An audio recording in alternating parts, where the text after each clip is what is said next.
The ocean is the largest source of food in the world. Fish is the main daily source of protein for 1.2 billion people. But fishers are more and more frequently returning home with empty nets. Let's turn the clock back a little. Some scientists say that in the last 60 years, stocks of large fish have fallen by 90%. They are warning that we are facing the collapse of all types of fish species in less than 50 years. The reason for this? Overfishing. There are trawling vessels that cast nets with an opening of up to 23,000 meters squared, the size of 4 football pitches, and big enough to hold 13 jumbo jets, or more commonly, more than 500 tons of fish. Amongst these 500 tons of fish, there is a lot of bycatch. Bycatch is marine creatures incidentally caught, often at large quantity.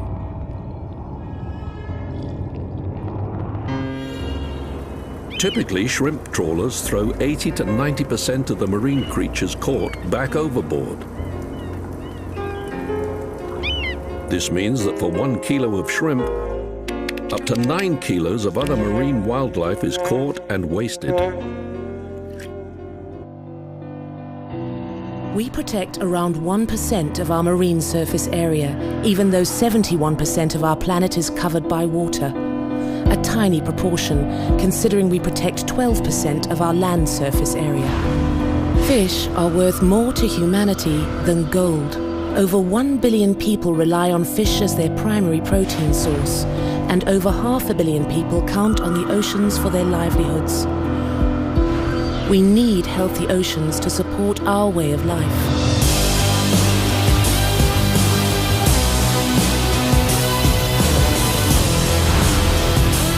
% of the world's fish stocks are fully or overexploited.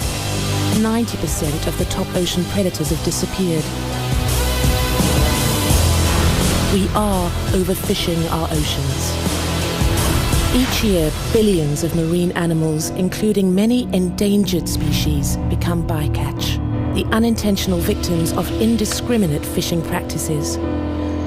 Albatross, turtles, sharks, and more. Many could be lost forever.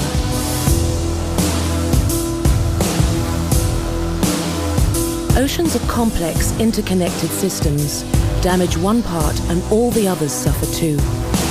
Wiping out top predators, like sharks, allows other species to multiply unchecked. Are we turning our seas into jellyfish soup? Will the restaurant menus of the not-so-distant future offer us only jellyfish and chips? If we don't take action, some scientists have predicted that our fish stocks will collapse by the middle of the century.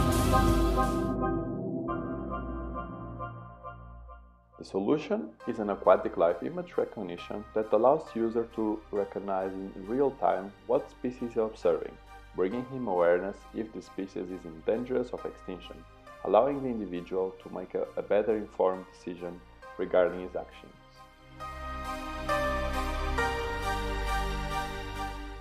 Using a CNN methodology that is extremely fast in object detection. The principles behind are related to machine learning and neural network process that allow us to create image recognition system, and to help visualizing what the system is doing, I will show a low resolution example. What I'm going to do is to put together a neural network that can recognize image, using as an example handwritten digits in a low resolution. This is a tree.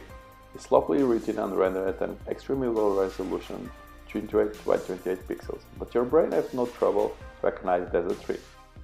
And I want you to take a moment to appreciate how our brain can do this so effortlessly.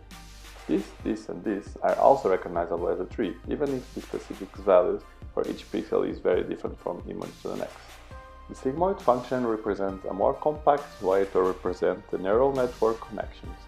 1. I organize all the active agents from one layer into a column as a vector. On the second part, I organize all the weights as a matrix, where each row of that matrix corresponds to the connection between one layer and the particular neuron in the next layer. What it means is that taking the weight sums of that layer corresponds to the one of the terms in the matrix vector. The product of everything can be visualized on the right here. A simple way to exemplify the mechanics behind the process is to do a program that recognizes handwritten digits. And to do so, what it takes is a grid from 28 by 28 pixels, where each neuron holds a specific number. As a result, the function will output a single number between 0 and 10, telling you what it thinks the digit is. For creating a functional prototype, I need to create a dataset, where I will feed the image acquisition, letting the pre-processing start by using a noise removal system, and the bounding box segmentation. Then, the image will be segmented into a set of clusters, where I will be able to use an extraction method to classify the features from the clusters. As an end result, the system will allow us to classify in real time the species present in the image. And this is how the prototype looks like. The mobile application uses the trained fish detection model. Once the user captures and clicks Send Image, the model will detect the fish species. Then, user can select the detected fish to view recipes and nutrient details, as well see the local and technique of capture. This model is trained in a way that can detect a wide variety of species. Users can send their feedback whether the model detected correctly the species or not.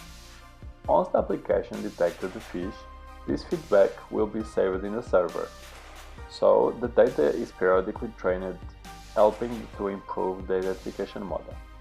Also, this mobile application is trained in a way that the user can take the picture in the orientation they prefer.